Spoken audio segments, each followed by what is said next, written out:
سر جو لوگ مر جاتے ہیں جب ہم ان کو یاد کرتے ہیں تو کیا وہ ہمارے خیال سے آگاہ ہوتے ہیں؟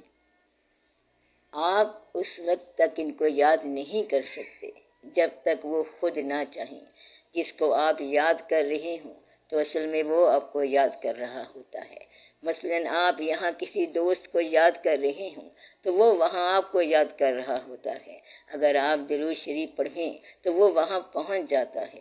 تو روحوں کے اس دنیا کے ساتھ تعلق کا اتنا بین ثبوت ہے کہ ہماری یہ ساری دنیا ماضی کا ریکارڈ ہے۔ آپ کے پاس ماضی کے علاوہ ہے ہی کچھ نہیں۔ آپ کا کلمہ ماضی کا ہے۔ آپ کی جتنی دعائیں ہیں ساری ماضی کے لوگوں کے لیے ہیں۔ آپ کا سارا علم ماضی کا ہے۔ آپ جس کی تاریخ پڑھتے ہو اسے قریب سے تو نہیں دیکھا۔ یہ سارا ریکارڈ ہے ماضی کا۔ لکھنے والے کا اپنی تحریر کے ساتھ تعلق ہوتا ہے۔ اگر آپ یا علی علیہ السلام کہتے جائیں تو آپ خود دیکھیں کہ یہ کیسے ہو سکتا ہے کہ آپ کو 1400 سال بعد یا علی علیہ السلام یاد رہ جائیں۔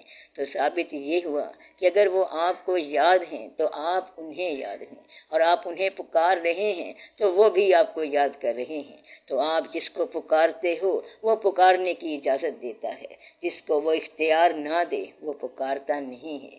اس لیے سارے لوگ یا علی علیہ السلام نہیں پکارتے۔ سارے لوگ داتا دربار جا کر داتا صاحب رحمت اللہ کو نہیں پکارتے، اور وہاں جانے کے باوجود نہیں پکارتے۔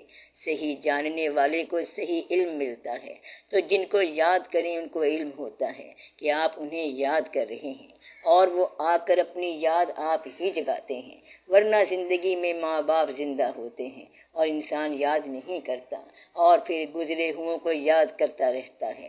یہ تقرب جب بھی ملے اچھی بات ہے، بلکہ آپ یہ بات یاد رکھنا کہ گزری ہوئی تاریخ جس وقت آپ کے علم میں آ رہی ہوتی ہے تو اصل میں وہ اسی وقت گزر رہی ہے۔ مثلاً کربلا ایک ایسا واقعہ ہے جو گزر گیا ہے، اور اگر آپ نے اب پڑھا ہے تو یہ آپ پر اب گزر رہا ہے۔ پانی پت کی لڑائی جو ہے اگر آج پڑھیں تو یہ آج ہو رہی ہے۔ واقعہ تب ہوتا ہے جب آپ کو علم ہوتا ہے۔ خدا کے سامنے جب آپ کا سجدہ ہوتا ہے تب آپ کو علم ہوتا ہے۔ آپ کے آگے پیچھے بھی خدا ہے، لیکن آپ کا اصل تعلق سجدے کے ساتھ ہے۔ آپ سادگی اختیار کرو، خوش رہا کرو، کامیاب رہو۔ جس کو ٹھیک کر سکتے ہو ٹھیک کر لو، جس چیز کو ٹھیک نہیں کر سکتے اس پہ راضی ہو جاؤ، اس سے گزارا کر لو۔ یہ 4 دن کا میلہ ہے، اسے دیکھتے جاؤ۔ سر ہم چاہتے ہیں کہ ترقی بھی کریں۔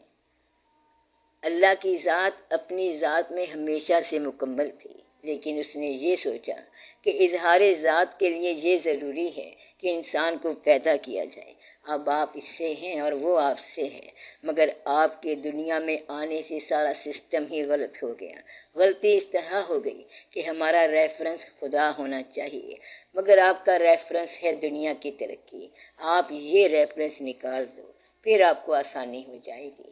دقت اس لیے ہو گئی ہے کہ ریفرنس آپ کے پاس کافروں کے ہیں اور مزاج آپ مسلمانوں کا چاہتے ہو۔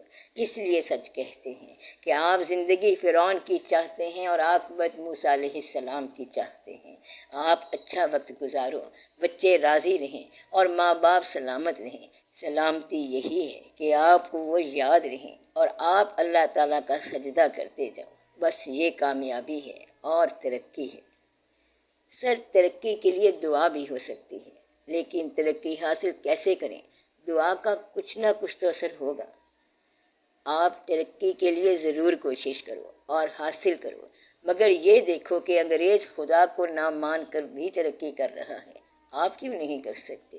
جو ترقی آپ نہیں کر سکتے وہ ترقی آپ کے لیے نہیں ہے۔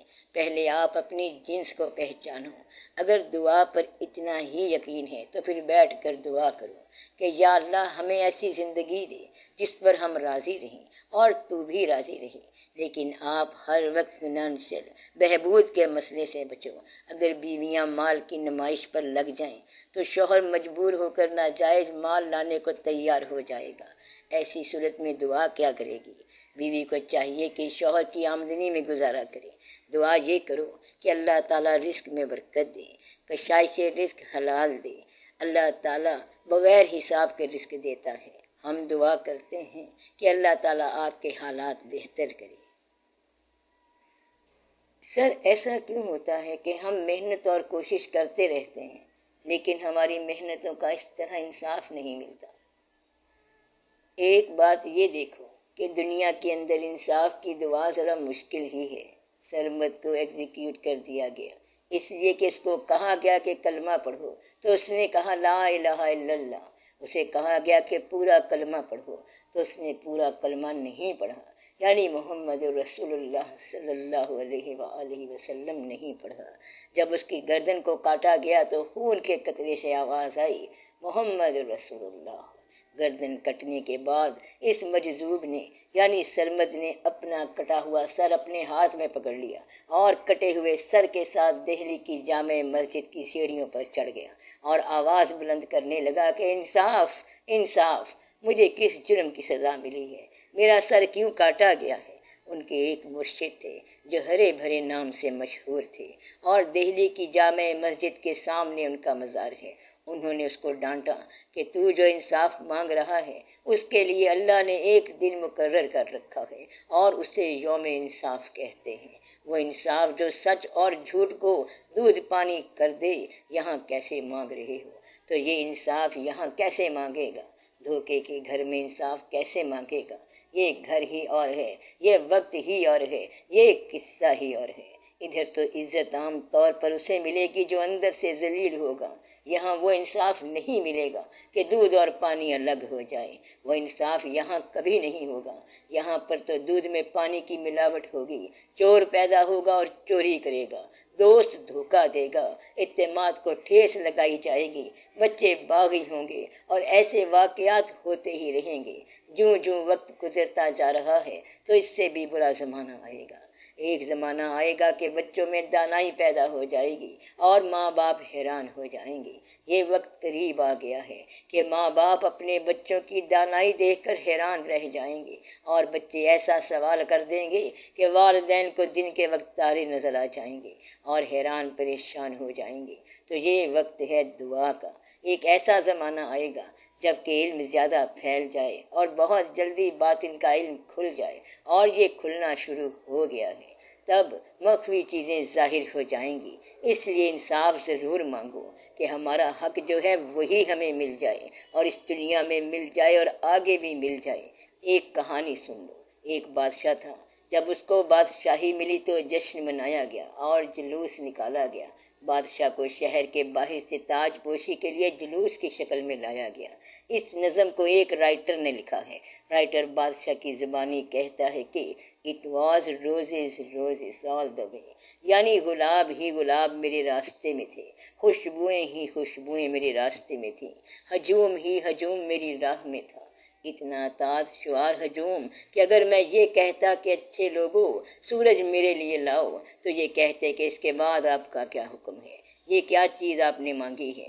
اتنا تابے دار ہجوم تھا، مکانوں کی چھتیں ہل رہی تھیں اور یہ سب میرے استقبال کرنے والے تھے۔ میں پھر بادشاہ بن گیا۔ ایک سال گزرا ہے اور سال کے بعد آج وہی سڑکیں ہیں جس پر میں جا رہا ہوں اور میرے ہاتھوں کو رسی سے پیچھے باندھا ہوا ہے۔ کوئی ہجوم نہیں ہے، مکانوں کی چھتوں پر بندے نہیں ہیں۔ سارا ہجوم کہاں چلا گیا؟ تو کسی نے جواب دیا کہ وہ وہاں گیا ہے جہاں آپ کو پھانسی چڑھایا جانا ہے۔ کہنے لگا کہ میں نے ان کے لیے کام کیا مگر انہوں نے مجھے پہچانا نہیں۔ اس نظم کا آخری شعر ہے Thus I entered, thus I go. The people dropped down dead, paid by the moral. To me God is my reward, and I am safe and so. یعنی یوں میں آیا اور یوں میں جا رہا ہوں۔ بڑے بڑے لوگ بھی تو مر جاتے ہیں، کچھ کو دنیا میں ہی انعام مل جاتا ہے، مگر میرا انعام خدا کے پاس ہے اور میں محفوظ ہوں۔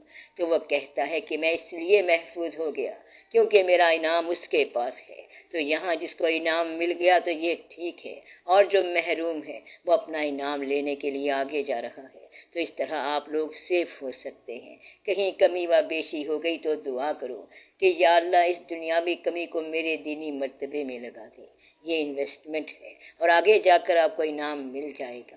اللہ آپ کو یہاں کی حالت قبول کرنے کی توفیق دے دے۔ آپ مت گھبرایا کرو اور سب کے لیے دعا کرو۔ رمضان شریف آ رہا ہے۔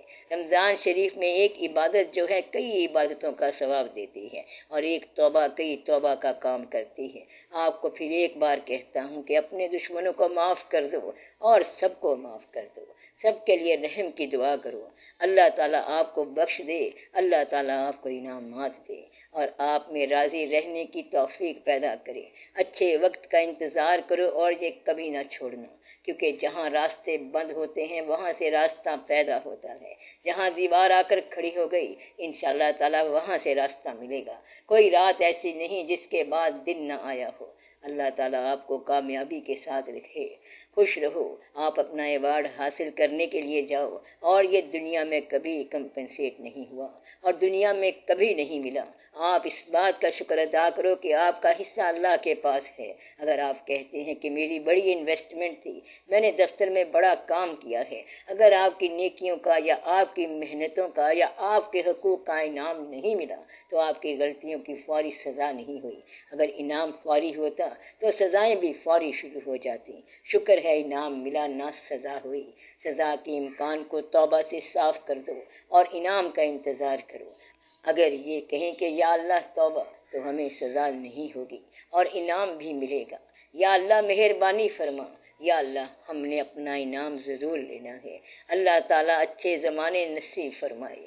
آمین یا رب العالمین۔ آپ ایسی زندگی گزاریں کہ لوگ آپ کو مبارکیں ہی دیتے رہیں۔ آمین۔